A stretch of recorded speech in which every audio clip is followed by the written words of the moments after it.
So Chris, you picked this one, Yeah.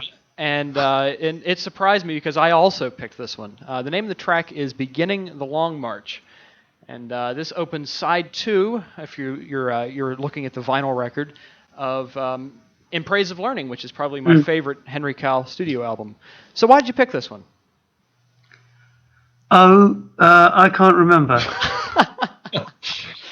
Perhaps because it was an interesting example of the kind of half improvising, half structured way that we were working at that time. And there are some elements in stereo that I really like. And I like the structure of it because you can hear the structure, but you can't understand how it got there. Because it is all improvised, but it's improvised. Henry Cowell improvised a lot. I mean, at least 45% of any Henry Cowell concert was improvised. That's not reflected so much on the albums, where we tended to do the written material and throw in a couple of token improvised pieces, which is exactly what this one is.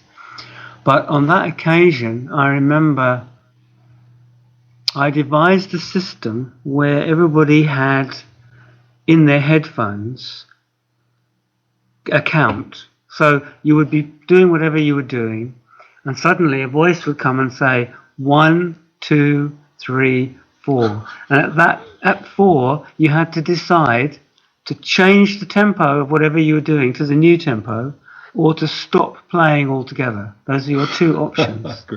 And everybody had different times in their headphones, and they were coming in different places. So while everybody's improvising and people are playing in no time at all, they are obliged, when they hear the count, I think there was a third option, that you could just carry on not playing in time at all, or you had to shift and be very definite in the new time, or you had to stop. And what came out of that is something which sounds improvised, because it is. There was no content that people had. There was just instructions of what they had to do. But you hear definite things happening at definite times. And you can't understand why they're happening when they're happening. How did it come to that? I really want to hear this now. Yeah, this has always been one of my favorite Henry Cowell pieces, and I've always thought it was a written piece because it seemed so structured to me. So that's really surprising to hear that. Yeah, nothing in it at all is written. No. Okay. All right, so this is from Henry Cowell's 1975 record, In Praise of Learning. This is Beginning the Long March.